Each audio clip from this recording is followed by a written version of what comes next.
Association Canada, one of the largest mental health communities or organizations, and one of their stats on their website speaks to 1 in 5 Canadians experience mental illness at any given year.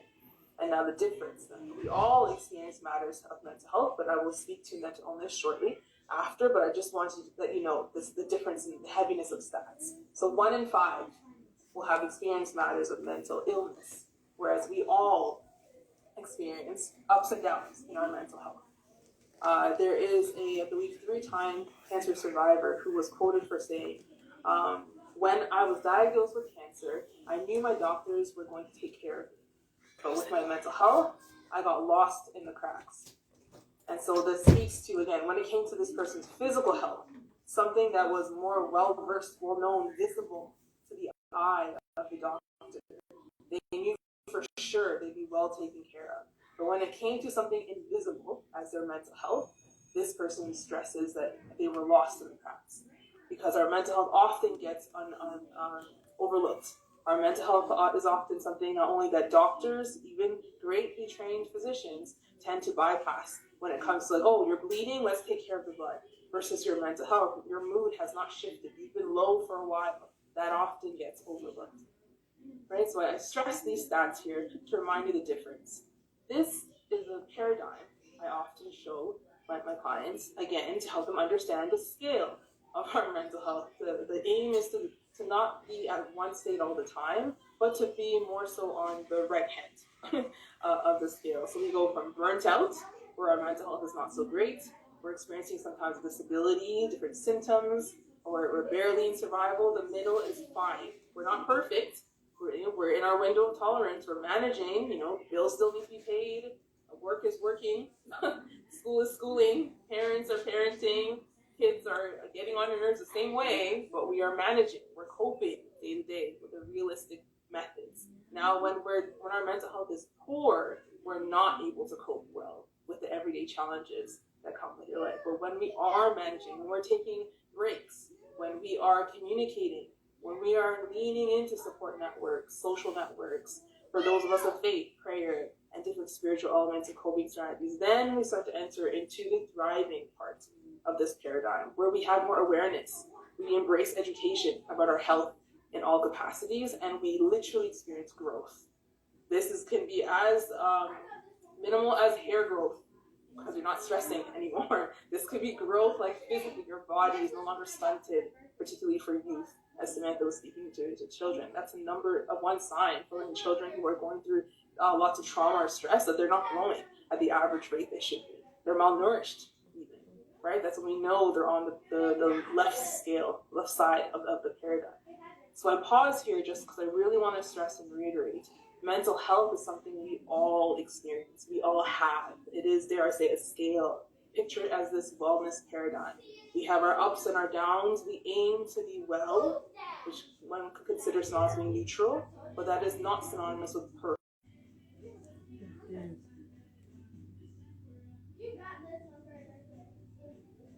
Genesia, please turn down the TV or go outside and play. Turn off the TV and go outside, please. I'm hearing your stuff. I'm on a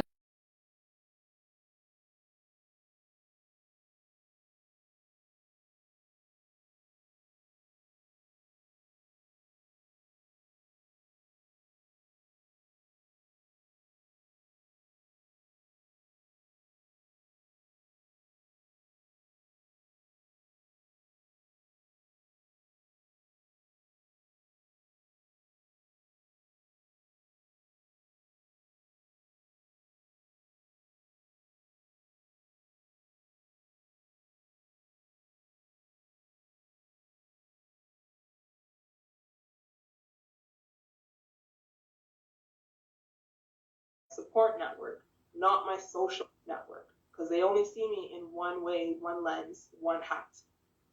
You are a holistic, multifaceted human being. You are deserving of being you should be able to cry, and that doesn't impact the fact that you're a professor and you should be composed, right? So this is important to knowing who's in your support network for the well-being of your mental. Appraisal support. We turn to these people when we need a second opinion, be it about parenting, courting, dating, relationships, major life transitions. You trust this person's advice. They've given you advice before. They share their wisdom, their opinion, and you found it valuable. You leave the conversations with these people and you feel like filled, right? They give you sound wisdom and they take sound wisdom from you as well. These people are part of your emotional support. Now, this is often a person or thing. This could be Google. This for many of my clients, or it could be someone like a financial advisor, someone in your community, not necessarily a friend or a family member, but someone of sometimes, right? So I pause here just to reiterate, these different types of support, all are deserving of them. And knowing who lies in what category in your support network is often what helps us maintain our mental health. Because we are not meant to just do this thing called life alone. Our mental health cannot stay stable alone. I'm not saying that everyone must be married or everyone must have millions of friends. No. But everyone is deserving of a support network, a shoulder to cry on, someone to get wisdom from, someone to have concrete conversations with, right? To reason with. And this is very helpful for our mental health, our well-being, ability to manage day-to-day challenges. Now, if I pause here for a second, I just want to ask, are there any questions, particularly about mental health, before I shift to mental illness? You could put it in the chat, or if you'd rather wait till the end, that's okay too. No? Okay, so I'm going to pause if that's okay with Samantha. I'm going to pause and go right into matters of mental illness. Just 1 second. Open up this slide. Okay. So what I'm about to share right now, maybe I'll do a brief introduction. What I'm about to share right now is the research. He's a professor of psychology who recently presented here. This Mr. Backman has done great research on family dynamics, mental illness, particularly in the family, so when I got the invite to do this presentation, I thought, wow, this is perfect timing to share the notes and knowledge I got from Professor Backman's presentation. And particularly something that stood out to me was when he shared the 13 signs of mentally ill family, or the 13 signs of a mentally ill family. So if you remember now, mental health is something we all experience. We envision it to be like a paradigm or a scale of how we balance and cope throughout our day. Whereas mental illness, now these are actual like diagnosed disorders. These now are diagnosed conditions, I should say, that affect our thoughts, our behaviors, and emotions. So think of matters of like OCD, bipolar disorder, schizophrenia. These literally impact how we show up in the world on a daily basis.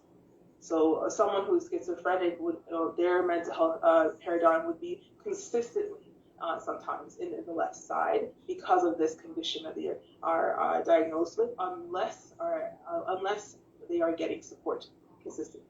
A combination of often therapy, talk therapy, holistic types of supports, and sometimes even medication, depending on the severity. So what I'm about to share with you, with everyone's consent, is 13 signs of a mentally ill family, to which Professor Backman shares that if we have 6 of these signs or less, you are quite a normal family. So please don't be frightened or triggered if you're hearing some of these signs. No family is perfect. I want to stress this right away. But if you have 6 of these signs, under 6, you are considered, due to this research, normal, quote unquote, healthy family who has challenges, ups and downs, like the rest of us. And now, if you're 6 or more, your family is now breeding some mental illnesses within the family that need to be addressed. This is not me condoning anyone's family or shaming anyone's family, rather bringing the stats to you. I want to make this very clear. And so I don't wish or aim to trigger anyone, but if you find some of the content I'm about to share to be a lot overwhelming, please feel free to mute me, turn off your camera, do what you need to do, so so that you are comfortable. I'm going to try and zoom in and pause it or talk at everyone. So this, again, I don't want to steal anyone's research. This is the research of Professor Sam Vaknin. You can research him and look up I think this year was the 5th World Mental Health Congress, and he was one of the speakers there. So sign number 1, all are alike one. So there's no individuality. That's a sign of a mental illness in the family. This notion of everyone having to be uniform, everyone having to be the exact same. Very synonymous with a cult, or the essence of the army, where we all have the same haircut, we all have eat the same meal, we all do the same thing. No one is allowed or encouraged to be their unique being, right? Where there is no way your whole family is born with the exact same identity. Yet, whenever there is a family that has mannerisms that does not permit you to express yourself or have any unique individual factors, this is a sign of a mentally ill family. A family that is going to brew or evidently has the nature or the breeding grounds for mental illness to be produced. Can I get any context? Everyone understand what I've just stated of sign number 1? You understand? Any thumbs up, questions, concerns? I'm going to take the silence as a no, as a yes. Sorry. Okay, so then, I see some things in the chat. Understand. Thank you. Number 2, perfectionism.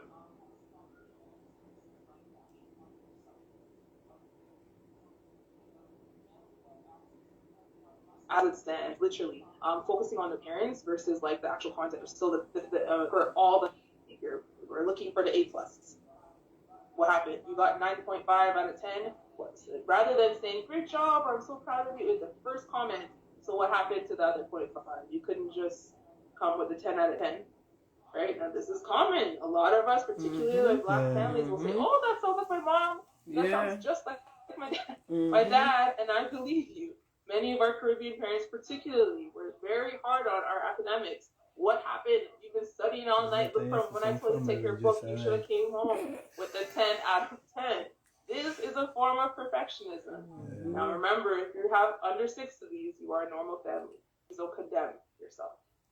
But this, as a character trait of everyone, brews a mentally ill family.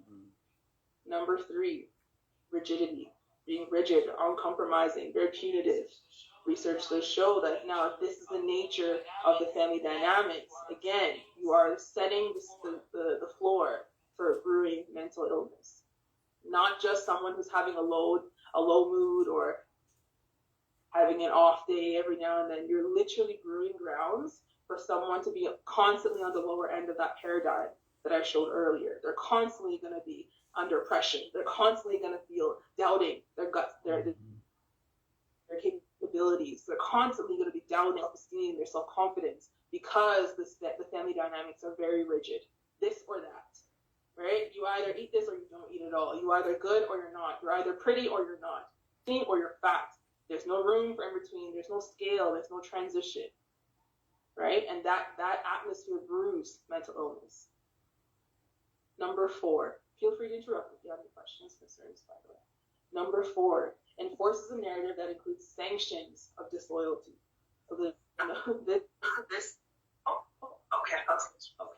So So this notion of like sanctioning disloyalty. No matter what, we are loyal to the family. No matter what happens, come hell or high water. I've heard this phrase numerous times in therapy. We are loyal to the family. Now, if you can only think of positive, healthy things when I say no matter what, then this number 4 may look confusing to you. But there are many individuals who experience trauma within their very own household. There are many individuals who experience rape. There are many individuals who experience bullying in their very own household. Not at school, not at the camp, in their very own household. And if the essence of the family is no matter what, we are loyal to family. You are brewing. This is brewing the grounds for mental illness within the family or mentally ill. Number 5, Emergent roles are assigned but mismatched, creating an imbalance in competition. So this is the notion of people getting roles that don't even fit. Like it's not even aligned. Oh, you're the dumb one in the family. We haven't even let your IQ. We don't even see your progress. You just came home with one bad score, and now your nickname for decades is just the dunce one. And nobody can stop calling you the dunce one. All now. All when you graduate from college, university, you've improved. You're just the dunce one because the family dynamics are, this is your name, this is your role. There's no growth from that. Oh, you're the ugly one. Even when you grow fully into your body and you accept yourself and you're carrying yourself well, you're still the ugly one. Right? Oh, you're the bad mind one. Oh, you're the sheep, the black sheep of the family. Oh, you're the hero. You don't know why you are the hero, but you've been burdened now with the role of the hero. And the family that does not allow you to grow or shift or acknowledge even your progress is a family that has mental illness. This is a brewing grounds for family members to become mentally ill. Not just have off days, not just having challenges coping with the challenges of life, literally brewing grounds for you to get closer and closer to needing diagnosis, getting closer and closer to you having the personality type that has challenges emotionally and socially in today's environment and society. That's what number 5 speaks to. Number 6, this is a common one. Unspoken and implicit understandings. There's like unspoken rules that we have to follow in this family. So we all know that Uncle so-and-so drinks and is most likely an alcoholic. But we don't talk ill about him. We don't get help. We don't bring up the word alcoholism. It's unspoken rule. Just accept it as it is. Implicit understandings. We hide the dirty laundry. Or we know that the children aren't comfortable around that person, particularly the female children aren't comfortable around this person. But every year we still let that person come to the family gatherings and sit right beside the children. It's unspoken rule. We just ignore, act like it does not happen. Now, families that have this behavior or allow this, again, brewing grounds for mental illness within the family. And the more we hide this, the more we pretend, the more we become a mentally ill family. I'm hoping you guys are noticing the pattern, the impact of these character traits. Drastically change. You go from maybe an individual who's having addiction or substance issue or mental health issues to a family who's now brewing mental illness. The more and more we have these character traits. Number 7, socially coercive by shunning or emotional blackmail, coercion. Everything is transactional.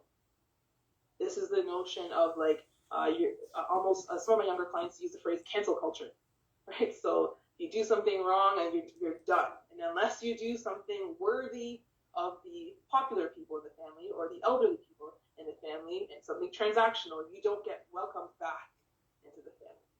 And so if this person is not talking to you, everyone notices and they don't talk to you either. If this person says you shouldn't get invited, you're not getting invited. Unless you've done something transactional that person wants, right?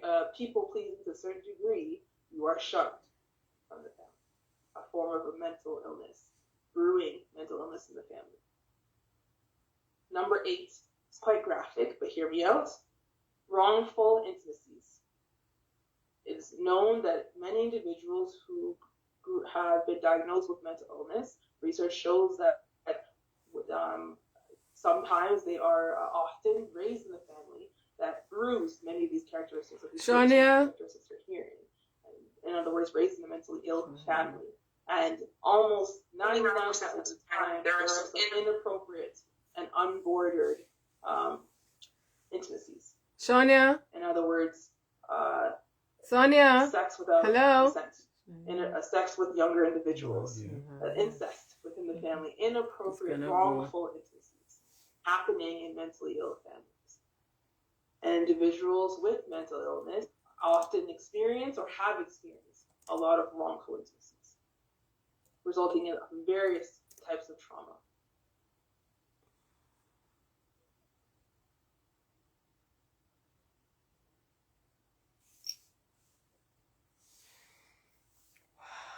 Never expect this. Mighty God, I never expect this. Jeez.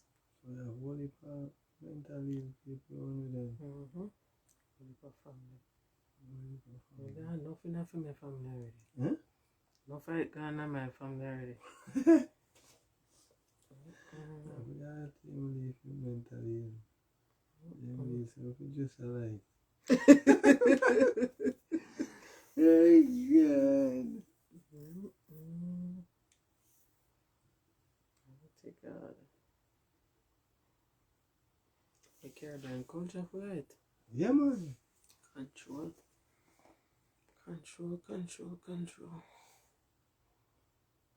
You don't see none of your people on tonight. Yes, Remember we send them? Send them, man. They're afraid of mental health though. Other people afraid of it. That's about 3 of them. Okay. That's about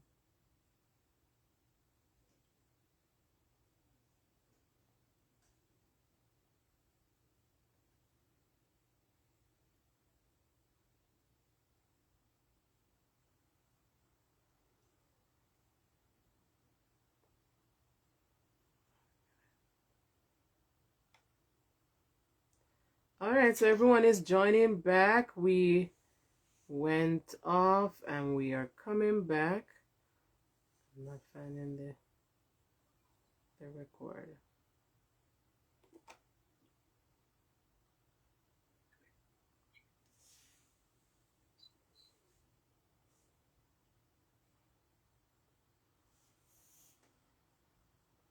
Okay.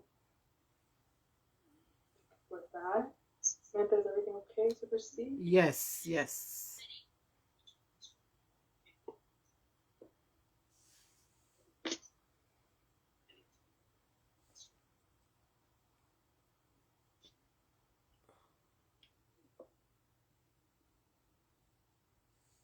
Go ahead. Oh, we're not able to hear you, Samantha. You're not hearing me?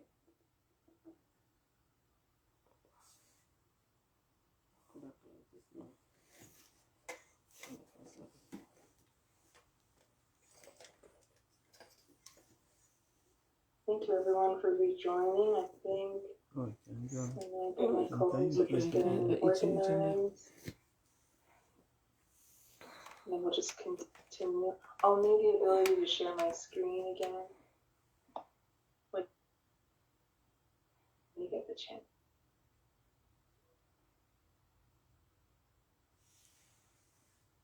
I'm on the internet.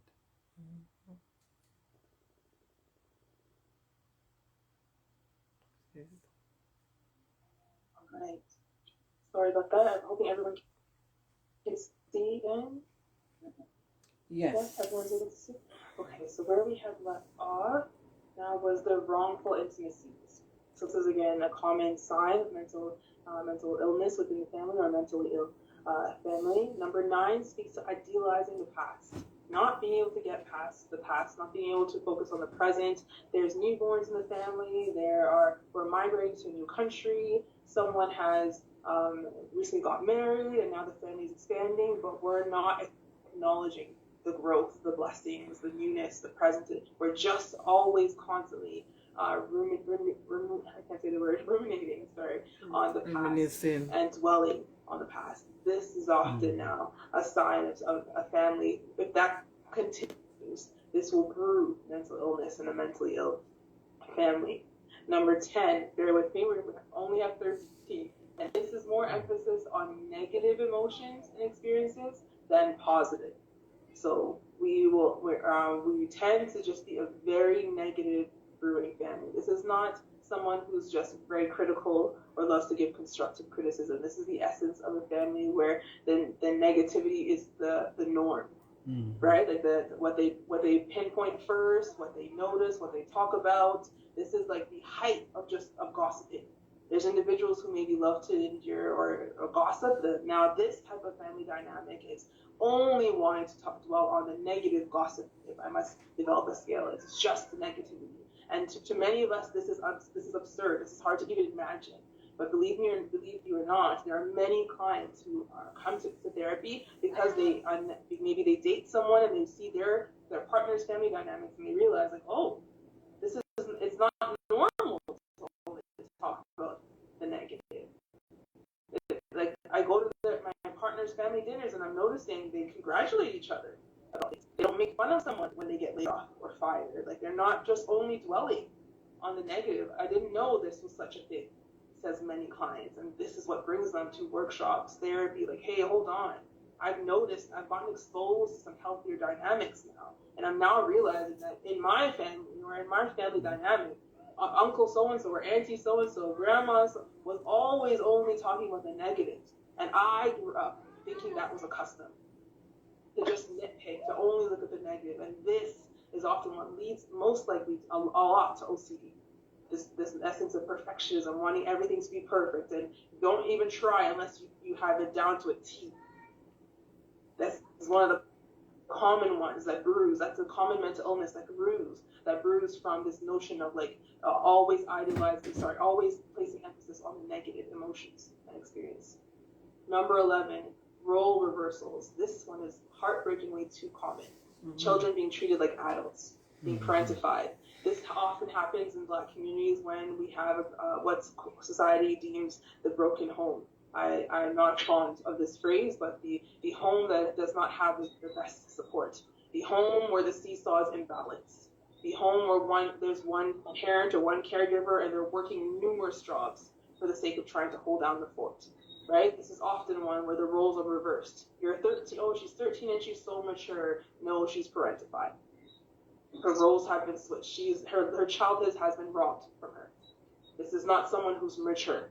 This is someone who has been parentified. There's a difference between raising a preteen or a teen to be able to know their chores that are age appropriate and realistic for their well-being versus literally making a child an adult.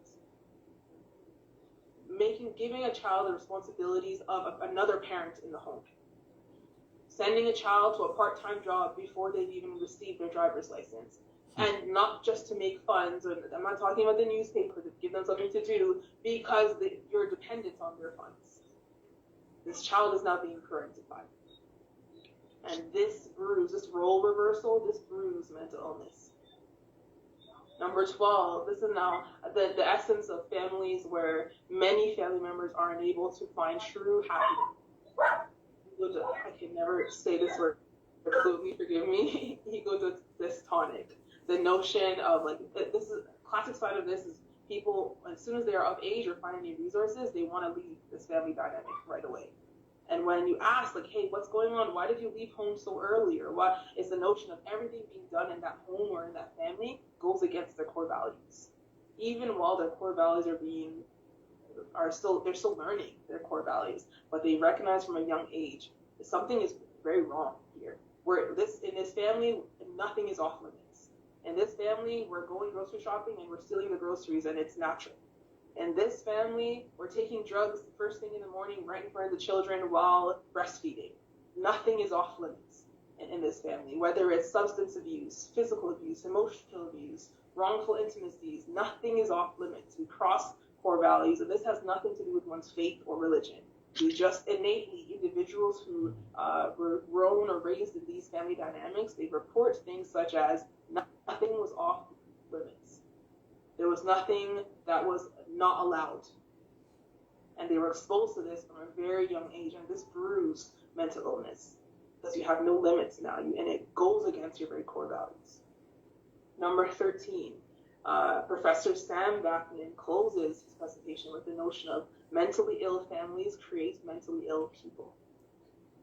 Mentally ill families create mentally ill people. One could argue vice versa. Mentally ill people create mentally ill families when they're paired as well. And more importantly, I close off with noting that insecure attachment styles and mental health issues brew in mentally ill families. The family becomes the embodiment of some form of mental disturbance. And so that insecure attachment, that inability to understand that, okay, mom has just left the room, but she's coming back. She's giving me some verbal communication or nonverbal communication, a sign of warmth She smiled in my direction. She said, sweetheart, I'll be right back. There's no consistency that I can trust mom will be right back, dad will be right back. There's none of that. That is not the norm. And that insecure attachment can happen when we have wrongful intimacies, when we're constantly thinking about the negatives, when we're brewing perfectionism, when we're idolizing the past. All of these, 1 through 12, brew an insecure attachment. And when everyone develops the insecure attachment, we are getting closer and closer to becoming mentally ill. Not just having challenges with our mental health, but becoming mentally ill. And so I know this was a lot, and I did not want to overwhelm or trigger anyone, but I thank you all for listening, and I hope that through this you allowed yourself to be honest and say, what have I seen, what have I been exposed to, and a matter of if you had under 6 of these, science and stats show this is what a normal family has. No family is perfect, so there's no such thing. But if you have more than 6, for some even more than 10, then these are cause for concern. And I would definitely suggest some support. At this time, I want to hand back over to Samantha. Speechless, speechless. That's how you make me feel. Doesn't seem like they're hearing me.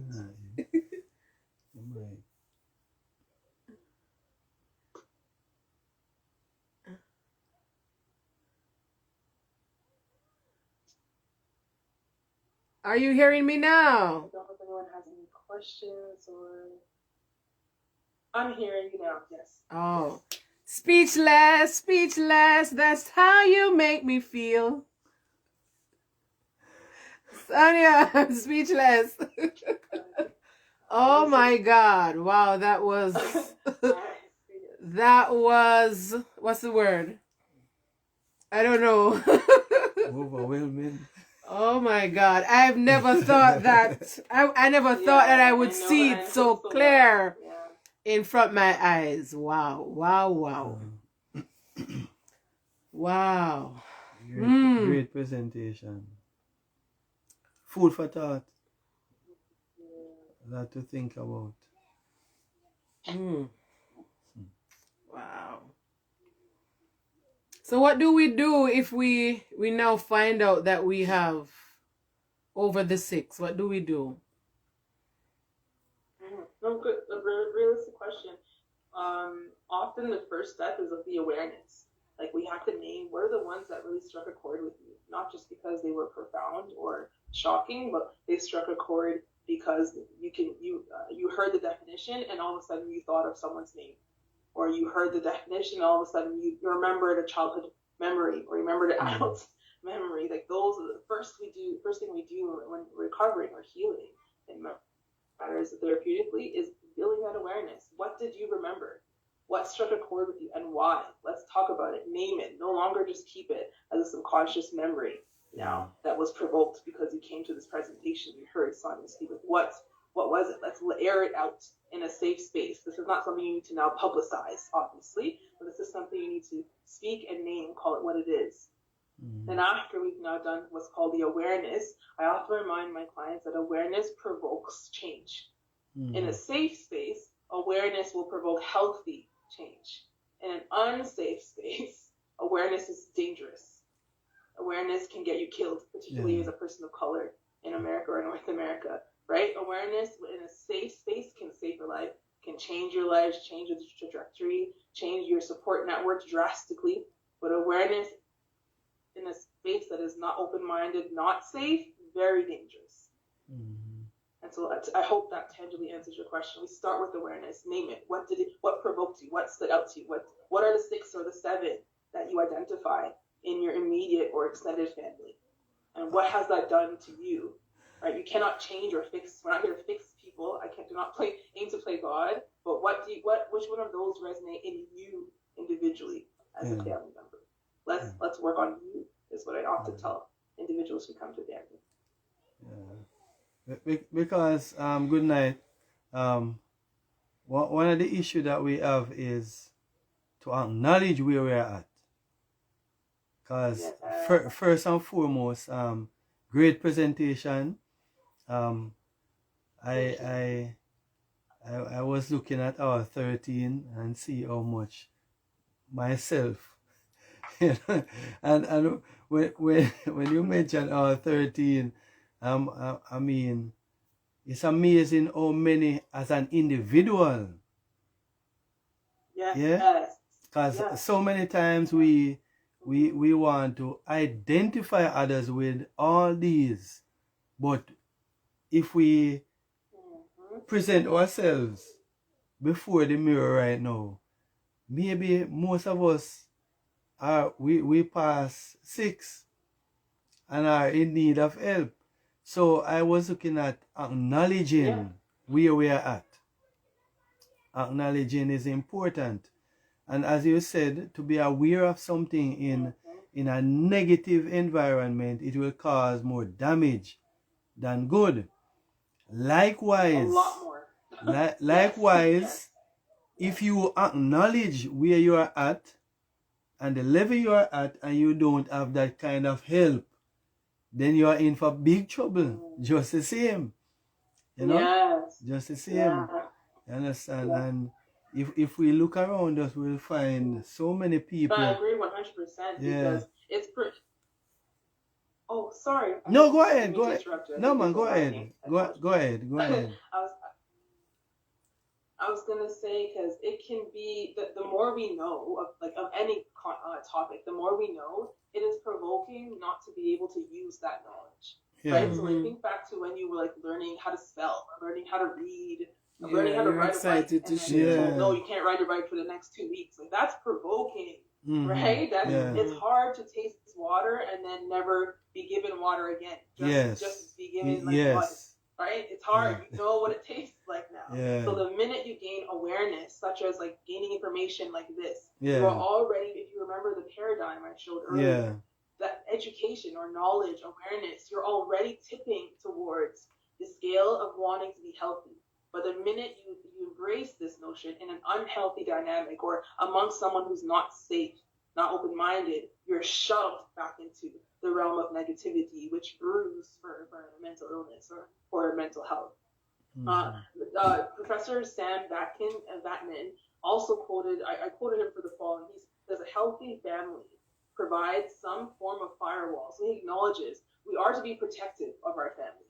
It is a norm to have structure. Sometimes it calls, depending on where you are living in what country, we're going to be a little bit more rigid than in other countries because safety is the context of safety varies, right? And so things that we're allowed to leave our backyard door open, maybe here in Ontario, Canada, in Mississauga, but I dare not do that in another third world country with my 3 children as an example, right? Like so that he understands the form of like having a protection, a firewall, but a healthy family always allows and lets in relevant information, right? Allows family members to grow, develop their helpful support networks, has interactions, socialize, and those are dynamics of a healthy family. That eliminates or decreases chances of brewing mental illness. Yeah. That healthy family will endure mental health challenges because life is not perfect, nor does everything always go your way. Right? God works in mysterious ways for those of us who do believe and have relationship with Him. However, when a family refuses to let you grow in information, grow in having relationships with other individuals outside of the family, it limits your interactions, limits your socializing. It's essentially a cult. And anything synonymous with a cult cannot brew something healthy. Yeah. Right? It literally brews mental illness. Yeah. And so what do you do if as you mentioned, sharing it in a space with your family? What if you find this and you're excited because you mentioned it? And I've seen that for myself personally, finding out about stuff like these. And I'm very provoked to let everybody know and to be excited about it, and introducing it to persons that you find that they are not so excited about it.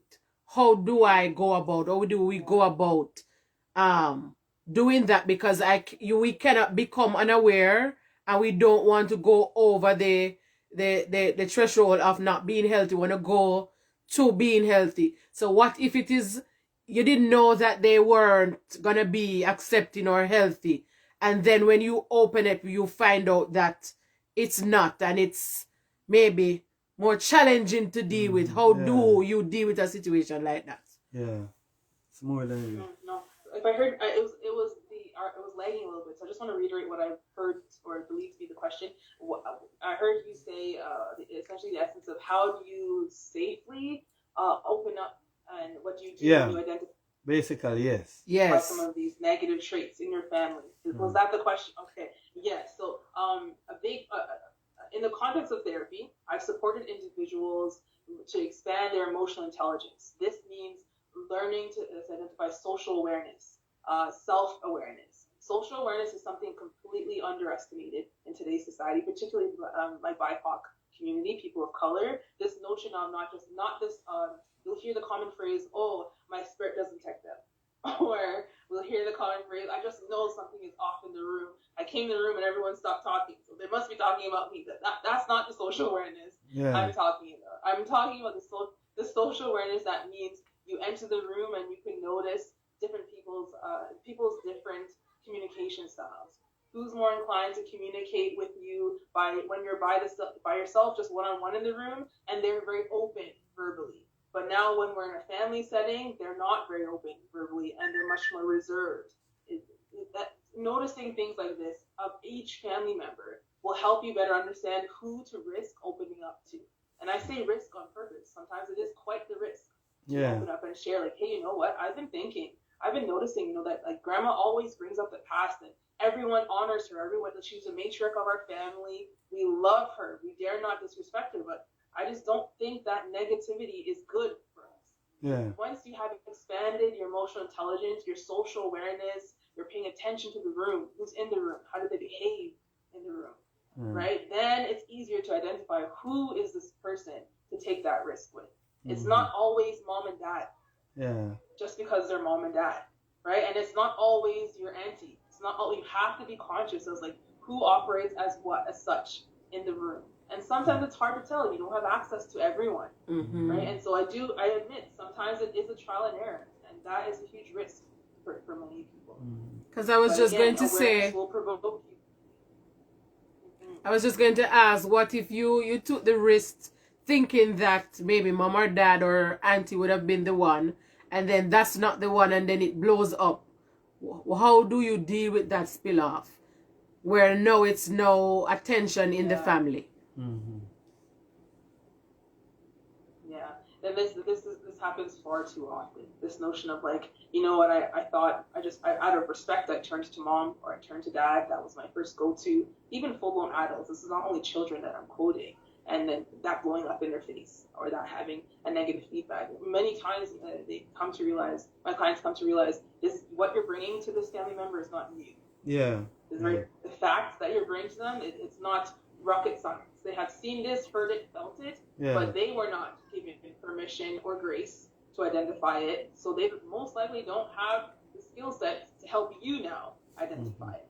Right? Often the person who identifies these patterns in their family is playing the role of what I call the trailblazer. Yeah. No one has walked this path before. Many people have probably identified that we're rather negative, we're full of perfectionism, we're rigid, there's some wrongful intimacies in this family. A lot of people, it's never news. It's always well known, but has anyone acted on it? Has anyone took a stance? Has anyone sought support outside of the family?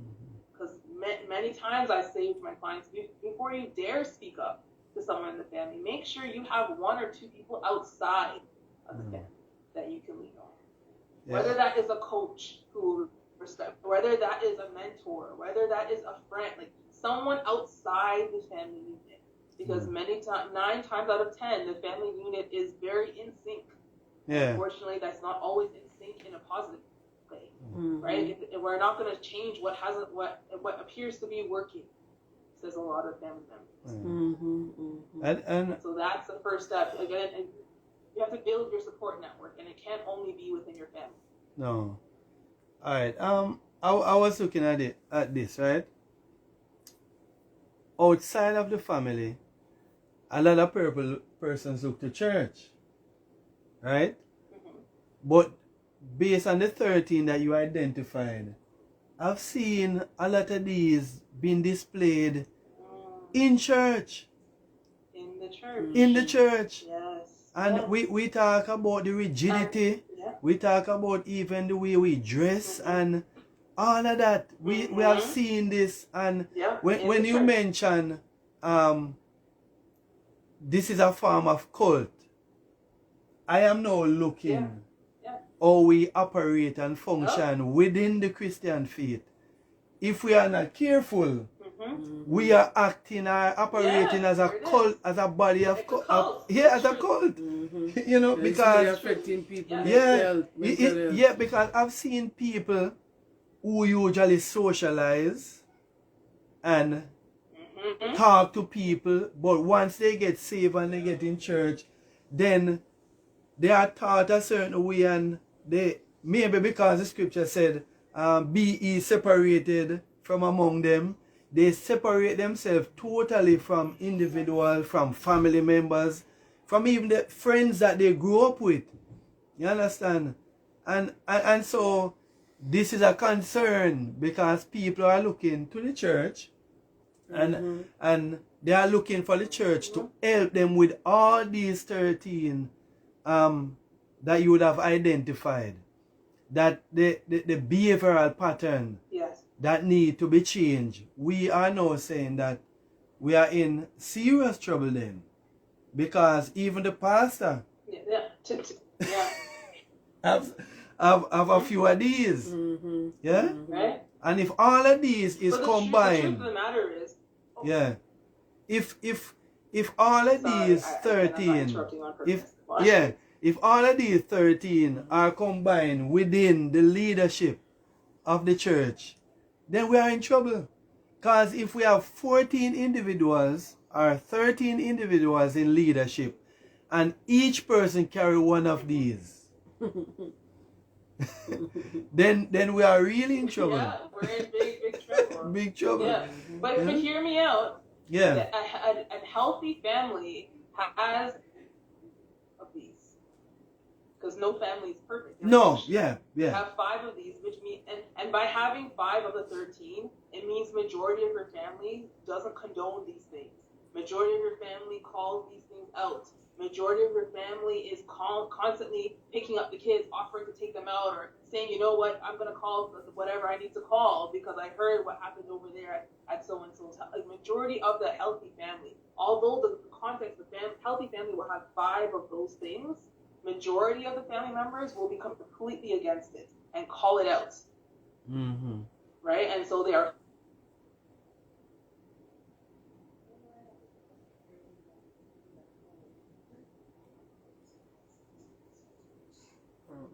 faithful to keep the family functioning and healthy. They made a majority of them don't prescribe to the 5 that the minority in the family are prescribing to. In the unhealthy family, the ratio is flipped. The amount of people who aren't associated or following these 13 steps are smaller than the amount of people who are abiding by these 13 things. And that's what makes it a mentally ill family. But to your point of like, what about in the church? The truth of the matter is any organization that is made up of people will have these challenges. Yeah. It's just the context tonight. Yeah. So the church is not. The church is made up of people. They're going to have, as you heard the stat earlier, 1 in 5 Canadians is dealing with mental illness. There are more than 5 people in these churches. So they're bound to have individuals with mental illness. The issue is, are we addressing them? Yes. Right? Are we holding, are we having workshops?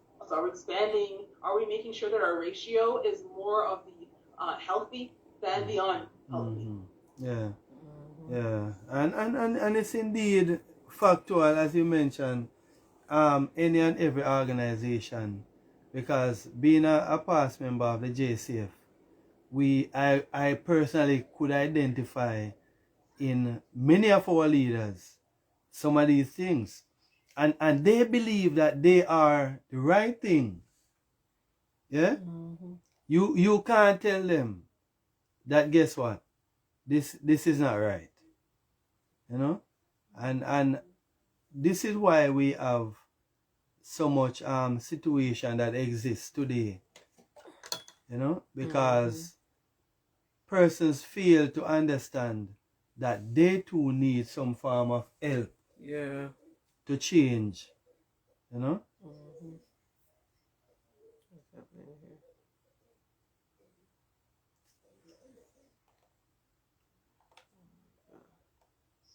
Yeah, and someone was saying, unfortunately, yeah, that's the correct word. Unfortunately, the church love, is not a perfect place. I really love how you put that quote. Unfortunately, church is not a perfect place, and yes, it will not be, but we are looking for it to be at a level where we can reach people with situation that family cannot deal with. But as you said, unfortunately, you know, it is not a perfect place. Just like in the work environment, you know, it's not perfect. But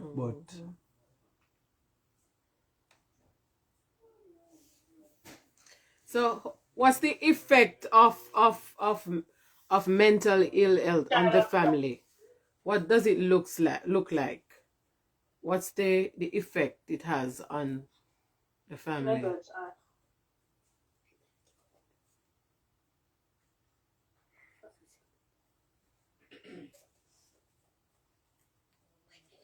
The audio seems to be glitchy. I'm not.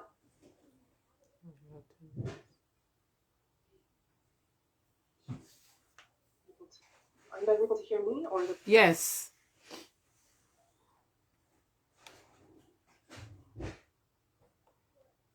Internet, I give trouble. Desktop.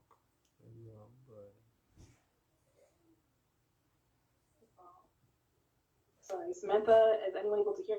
Yes, I'm hearing you. Can you hear me? Yeah.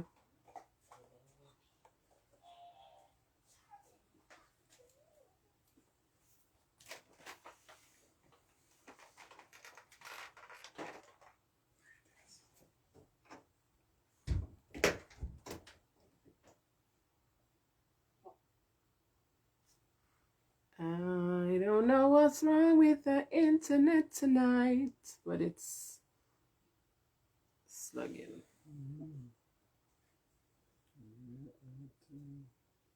I think we're hearing you.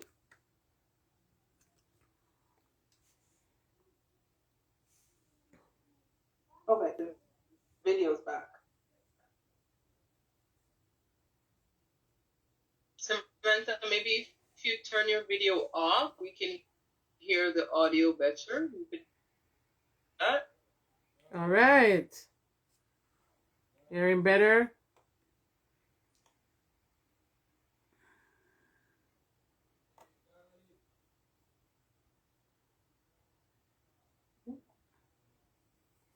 So I was asking, what's the effect of all of this on the family?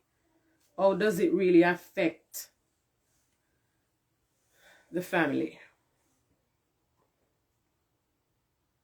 Mental illness affects the family tremendously.